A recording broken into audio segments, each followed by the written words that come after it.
जैसे ही मैंने उबलते हुए पानी में 3 कटोरी मटर और साथ में ही टमाटर डालकर उबाल लिया और फिर इतनी ज़बरदस्त रेसिपी बन के तैयार हुई कि जिसने भी खाया वो तारीफ़ किए बिना नहीं रह पाया। तो एक बार इस रेसिपी को आप भी ज़रूर से बनाइएगा और वीडियो को पूरा देखिएगा, तभी पूरी रेसिपी समझ में आएगी। तो चलिए फिर स्टार्ट करते हैं।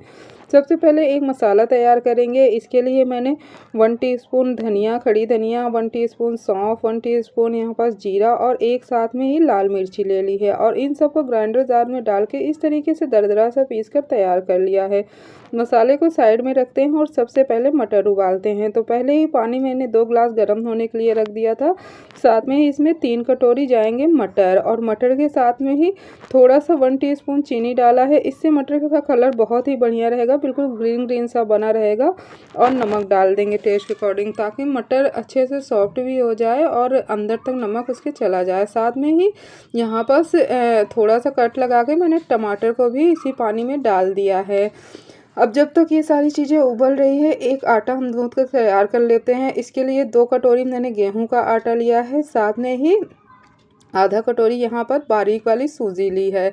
अगर आपके पास बारीक वाली सूजी नहीं हो तो आप उसे ग्राइंडर जार में चला कर ही लीजिएगा, नहीं तो रेसिपी ख़राब हो जाएगी। 1 टीस्पून अजवाइन लिया है, इसे हाथों से क्रश करके डालेंगे। साथ में ही टेस्ट के अकॉर्डिंग नमक डालेंगे। सारी चीज़ों को अच्छे से एक बार मिक्स कर लेंगे और फिर उसके बाद मोयन के लिए थोड़ा सा ऑयल डालेंगे, बहुत ज़्यादा नहीं, बस 2 से 3 चम्मच डालना है। मैंने अंदाजे से डाला है, बस 2 से 3 चम्मच। ये हल्का सा मतलब बाइंड होने लगे, ऐसा नहीं कि बहुत ज़्यादा, बस ये इस तरीके से हल्का सा रफली सा बाइंड हो रहा है, बस बहुत बढ़िया मोयन हमारा लग चुका है।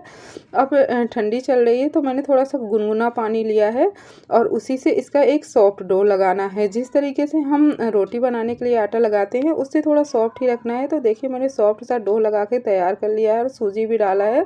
तो आटे को रेस्ट पे तो रखना बनता है, तो अभी आटे को हम रेस्ट पर रख देंगे।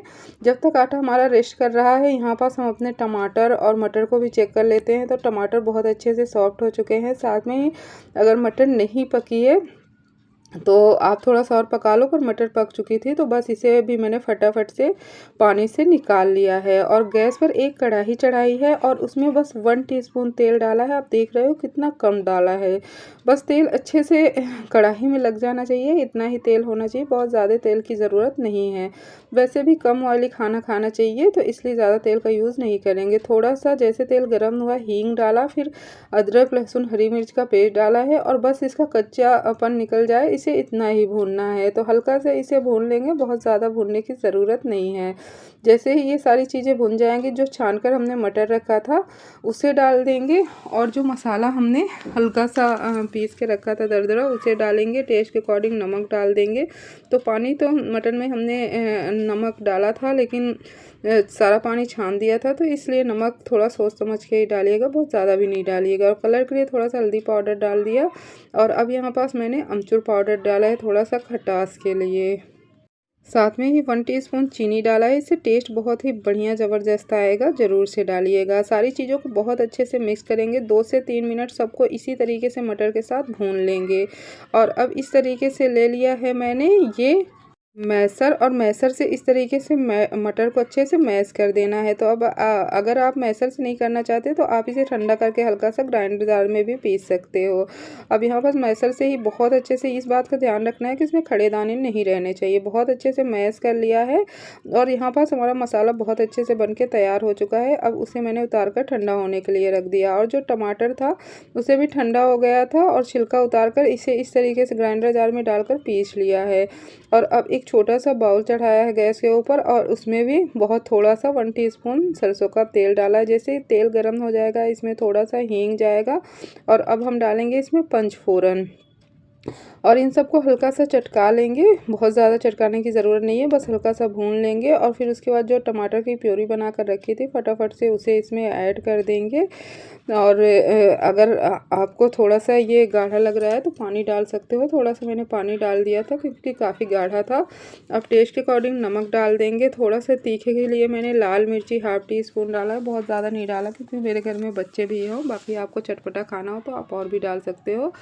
गुड़ डाला है यहाँ आधा भेली गुड़ को मैंने इस तरीके से छोटा छोटा काट कर इसमें डाल दिया है और बहुत अच्छे से इसे 3 से 4 मिनट तक बढ़िया से पका लेना है। इस तरीके से उबाल लेना है और अब लास्ट में कट कर किया हुआ धनिया पत्ती डालेंगे। बहुत ही फटाफट से ये टेस्टी सी हमारी चटनी बन के तैयार हो गई है। आप समोसे के साथ या फिर किसी चीज़ के साथ भी इसे सर्व करोगे, ये चटनी बहुत ही ज़्यादा ज़बरदस्त लगती है। और इधर हमारी जो मसाला हमने बना कर रखा था वो भी ठंडा हो चुका था। मैंने धनिया पत्ती नहीं डाला था, थोड़ा सा धनिया पत्ती डाल दिया है और इस तरीके से अब छोटे छोटे इसके लड्डू बना के तैयार कर लेंगे। तो अब आपको समझ में आ गया होगा कि ये हमारी किचन में क्या बन रहा है। तो बस सारे लड्डू इसी तरीके से बनाकर हमने तैयार कर लिए हैं और आटा भी हमारा आराम कर चुका है। तो बस आटा को उठाएंगे और ज़ोर ज़ोर से पटकेंगे। तो दोस्तों, आप मेरी वीडियो को कौन से गाँव या शहर से देख रहे हो मुझे कमेंट करके ज़रूर बताइएगा। आपका कमेंट पढ़ के मुझे बहुत ज़्यादा अच्छा लगता है। बस आटे को अच्छे से उठा पटक करके इसे लंबा लंबा रोल कर लिया, फिर इस तरीके से छोटी छोटी इसकी लोइयाँ कट कर ली हैं और अब सारी लोइयों को बना के तैयार कर लेंगे। एक लोई को उठाएंगे और इस तरीके से उंगलियों के बीच में घुमाते हुए कटोरी का शेप दे देंगे। कटोरी की तरह बनाने के बाद एक लड्डू इसके अंदर रखेंगे और इसे अच्छे से इस तरीके से चारों तरफ से कवर कर देंगे और इसकी ये जो छोटी सी चुंदी है, आटा जो एक्स्ट्रा है उसे हटा देंगे। और अब इसे बहुत अच्छे से गोल गोल घुमाते हुए, आप चाहो तो चकले पे या फिर इस तरीके से हाथों से, इसे बेलन से नहीं बेलना है, थोड़ी सी ये कचौड़ियाँ मोटी ही रहती हैं और इसी तरीके से हाथों से अच्छे से इसे फ्लैट कर लेंगे। तो मैंने इसी तरीके से सारी कचौड़ियों को बना के तैयार कर लिया है और अब चलिए इसे फ्राई करते हैं। तो आप देखिए यहाँ पर जो हमने ऑयल डाला है वो बिल्कुल भी गर्म नहीं है, बस ऑयल डाला है और तुरंत ही इसको कचौड़ियों को इसमें डाल देना है। और इतनी ज़्यादा खस्ता कचौड़ियाँ बनती हैं कि मैं क्या ही बताऊँ। अगर एक बार आप इस ट्रिक को फॉलो करते हुए जो भी मैंने बताया है उस तरीके से बनाएंगे तो आपकी भी एक एक कचौड़ी गुब्बारे की तरह फूलेगी और बहुत ही क्रिस्पी बन के तैयार होगी। तो पहले इससे बिल्कुल भी छेड़छाड़ नहीं करनी है। हल्का सा जब इस तरीके से लगे कि ये ऊपर से सिक गया है और हल्का फूलने लगा है तो हल्के हाथों से बस इसे अच्छे से उलट पलट कर देंगे और बहुत अच्छा सा कलर आने तक इसे लो फ्लेम पर ही फ्राई करना है। इस बात का ध्यान रखना है, हमारी कचौड़ियाँ इसी से बहुत ज़्यादा खस्ता बन के तैयार होंगी। तो बहुत अच्छे से उलटते पलटते हुए देखिए कितना प्यारा सा कलर इसमें आने लगा है। तो बहुत अच्छे से हमारी कचौड़ियाँ यहाँ पास फ्राई हो चुकी हैं। अब कचौड़ियाँ जैसे ही अच्छे से फ्राई हो जाएंगी इसे हम ऑयल से वापस निकाल लेंगे और बिना मैदा के इतनी अच्छी हमने ये मटर की कचौड़ी बना के तैयार की है। आप कहीं सफ़र में जा रहे हो या फिर ऐसे भी आप इसे गर्मा गर्म इंजॉय कर सकते हो। उसे 2 से 3 दिन तक ऐसे ही रखेंगे बिना फ्रीज के भी, फिर भी ये ख़राब नहीं होने वाली है। दूसरा बैच भी फ्राई करते समय इस बात का ध्यान रखना है कि गैस का फ्लेम इतनी समय मैंने, क्योंकि बाद में क्या होता है कि थोड़ा सा सीखते सीखते टेम्परेचर हाई हो जाता है, तो मैंने पहले बंद कर दिया था और लो फ्लेम पर इसे सेक लिया था। फिर उसके बाद गैस को चालू करके फिर उसके बाद इसे भी बहुत अच्छे से सेक लिया। तो एक एक कचौरी जो है बिल्कुल गुब्बारे की तरह फूली हुई है और बहुत ही बढ़िया फटाफट से हमारी चटनी और कचौरी दोनों ही बन के तैयार हो गई है।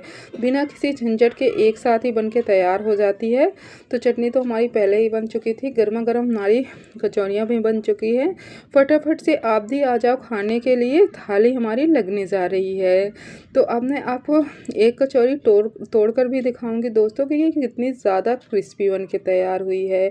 आप देखिए बिल्कुल खस्ता है ये कचौड़ी। इस तरीके से आप तोड़ रहे हैं तो आपको देखकर ही पता चल रहा होगा कि कितनी ज़्यादा ये खस्ता बन के तैयार हुई है। तो बहुत ही ज़्यादा टेस्टी सी हमारी ये कचौड़ी बनके तैयार हो गई है दोस्तों। तो वीडियो को आप ज़्यादा से ज़्यादा शेयर किया करिए ताकि उन्हें भी ऐसी ही अच्छी और टेस्टी वीडियो की रेसिपी मिल सके जो भी इस रेसिपी को बनाना चाहते हैं। तो बस सारी कचौड़ियों को इस तरीके से तोड़ कर लगा लेंगे। आप चाहो तो ऐसे ही इसे चाय वगैरह के साथ भी इंजॉय करोगे, बहुत ही ज़्यादा अच्छा लगता है। सफ़र में जा रहे हो तो आप इसे आराम से लेकर जा सकते हो साथ में। 3 से 4 दिन ये कचौड़ियाँ ख़राब नहीं होने वाली हैं और विंटर है तो 5 से 6 दिन भी चल सकता है। ऊपर से मैंने इसमें प्याज, चटनी और थोड़ा सा नमकीन डाल के बढ़िया से सजा लिया है। बिल्कुल चाट की तरह लग रहा था। बस यहाँ पर बच्चे पढ़ाई कर रहे थे, फटाफट से मैंने उन्हें खिलाया और फिर उसके बाद हस्बैंड को भी खिलाया और फिर मैंने भी खाया। सबको ये कचौड़ी बहुत ज़्यादा पसंद आई। किस किस ने इस कचौड़ी को बनाया मुझे कमेंट करके ज़रूर से बताइएगा कैसे बनी थी और किस किस ने आपकी तारीफ़ की। मिलते हैं नेक्स्ट वीडियो में, तब तक के लिए बाय बाय, टेक केयर।